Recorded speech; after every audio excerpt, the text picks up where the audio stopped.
দিন কাজ না করলে যাদের খাবার বন্ধ হয়ে যায়, সেই সমস্ত মানুষের কথা একটু চিন্তা করেন। যারা এই ধরনের ডিম ভাজাবাজি, মাছ ভাজাবাজি নাটক করতেছে, এরা কি পারে না গাছ নিয়ে কথা বলতে?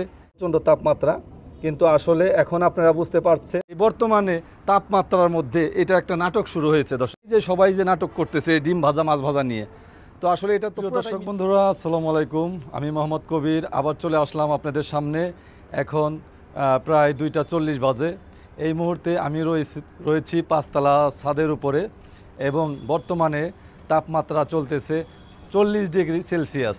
তো দর্শক বন্ধুরা, আমার আজকে আপনাদের কাছে একটু অভিযোগ থাকবে। যে অভিযোগের বিষয়টা হলো, এই ভরা 40 ডিগ্রি, 41 ডিগ্রি, 42 ডিগ্রি তাপমাত্রাতে অনেকে ডিম ভাজে, মাছ ভাজে, মুরগি ভাজে। দর্শক বন্ধুরা, এটা কোনো বিষয় হলো না। এই ভাজাভাজির বিষয়টা এখানে সুন্দর শোভা পায় না, যে তাপমাত্রা বেড়েই চলছে আর আমরা এখানে ডিম ভাজবো, এই মুরগি ভাজবো, মাছ ভাজবো, এটা কোনো বিষয় না। তো দর্শক বন্ধুরা, আমি অভিযোগটা দিব। দর্শক বন্ধুরা, আমার অভিযোগে আমি ফিরে আসতেছি আপনাদের কাছে আবার। তার আগে দর্শক বন্ধুরা, আমি আপনাদের দেখাবো এখন বর্তমানে 40 ডিগ্রি সেলসিয়াস চলতেছে তাপমাত্রা এবং অনুভূত হচ্ছে হয়তো 41 ডিগ্রি সেলসিয়াস। কিন্তু এই তাপমাত্রায় দেখি দর্শক বন্ধুরা, এই যে মানুষদের দেখায় ডিম ভাজে, মাছ ভাজে, তো আমি একটু প্রমাণ দেখানোর চেষ্টা করব যে আসলে কি সত্যটা কি। মানুষ কি শুধু এই ডিম ভাজা নিয়ে কি একটু অভিনয় করে, না ফালতু অভিনয় করে, না সত্যি অভিনয় করে? তো চলুন বন্ধুরা, দেখি আমরা এই আজকেই ডিম ভাজার প্রমাণ দেব। 40 ডিগ্রি সেলসিয়াসে আজকে 5তলা ছাদের উপরে যেহেতু আছি, ছাদটাও অনেক গরম, রোদের তাপমাত্রা অনেক। এবং একটু দেখায় আমার দর্শক বন্ধুদের, তা আপনারা দেখেন যে সূর্যের যে তীব্রতা, এটা দিয়ে রাখছি প্রায় আধা ঘন্টা হয়ে গেছে, আধা ঘন্টা 30 মিনিট, এবং 30 মিনিটও মোটামুটি ভালোই গরম হয়েছে। তো আসলে দেখার চেষ্টা করব যে কেমন ডিম ভাজা হয়। এখানে আগে থেকে একটু তেল দেওয়া ছিল, তারপরেও আমি আরেকটু দিয়ে দেই যেহেতু একটু আছে। তো দেখি কতটা সত্য কতটা মিথ্যা আজকে প্রমাণ হবে। মানুষ শুধু অভিনয় করতেছে এই ডিম ভাজা নিয়ে, মাছ ভাজা নিয়ে। তো আসলে এটা কতটুকু ঠিক তার সত্যি আজকেই পাবো। তো আমি আজকে আপনাদের কাছে অভিযোগ জানাবো এই ডিম ভাজা মাছ ভাজা নিয়ে। দেখি দর্শক বন্ধুরা, এই পড়ে গেল ছিল।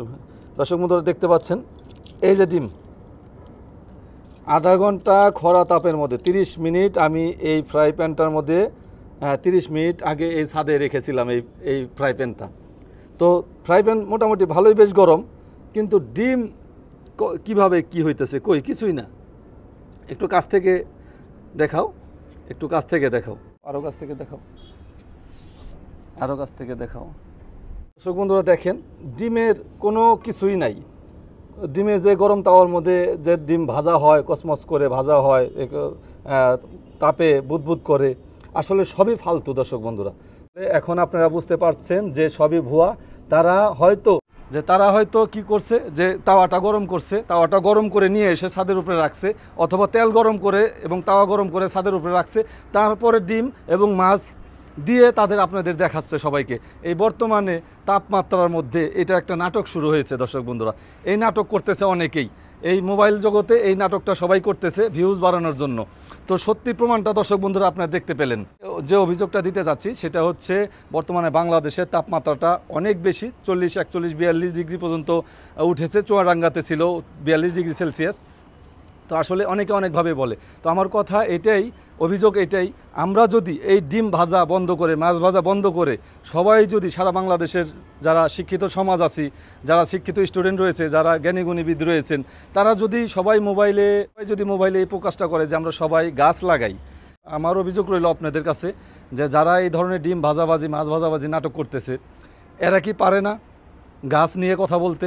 এরা কি পারে না আমাদের চারপাশে যে খালি জায়গা রয়েছে, ঘরের উঠান, ঘরের পিছে এবং সরকারি জায়গাও অনেক রয়েছে, সেখানেও তো আমরা 2-1টি গাছ লাগাইতে পারি। এবং আশেপাশে যাদের ঘরের আঙ্গিনার উঠানে পিছে, বাড়ির পিছে গাছ থাকে, সেখানেও তো একটা গাছ লাগাইতে পারি। যে এই কথাটা কেন বলে না দর্শক বন্ধুরা? আমার অভিযোগ হলো এটাই। আজকে বাংলাদেশের অবস্থা দিনকে দিন, তাপমাত্রা পরিস্থিতি খারাপের দিকে যাচ্ছে। বাংলাদেশের মেহনতি মানুষগুলো অনেক কষ্ট পাচ্ছে, খেটে খাওয়া মানুষগুলো অনেক কষ্ট পাচ্ছে, কৃষকরা ফসল ফলাতে পারছে না এবং মাঠে যেতে পারছে না, অনেক কষ্টকর ব্যাপার। কাজ না করলে যাদের খাবার বন্ধ হয়ে যায়, সেই সমস্ত মানুষের কথা একটু চিন্তা করেন। তো আমরা আসলে সবাই যেন এক হয়ে যাই, আমরা সবাই মিলে যেন সবাইকে উদ্বুদ্ধ করি গাছ লাগানোর ব্যাপারে। দর্শক বন্ধুরা, আসুন আমাদের চারপাশে এবং সরকারি জায়গায় এবং যে কোনো পরিত্যক্ত স্থানে আমরা যদি একটি দুটি করে গাছ লাগাই, আমাদের সারা বাংলাদেশ অবশ্যই ঠান্ডা হবে এবং বাংলাদেশ সবুজ শ্যামলে ভরে যাবে এবং কার্বন ডাই অক্সাইডের পরিমাণ কমে যাবে এবং বিশুদ্ধ আমরা অক্সিজেন পাবো। আসুন আমরা এই উদ্যোগটি হাতে নেই, ডিম ভাজাভাজি আমরা বন্ধ করি। তো দর্শক বন্ধুরা, যে যেখান থেকে দেখছেন সবাই আমার এই ভিডিওটি শেয়ার করবেন এবং সবাই যার যার স্থান থেকে গাছ লাগানোর ব্যবস্থা করবেন। যে যেখান থেকে দেখছেন সকলের সুস্বাস্থ্য কামনায় আমি মোহাম্মদ কবির বিদায় নিচ্ছি ঢাকার ধামরাই থেকে। আল্লাহ হাফেজ, আসসালামু আলাইকুম।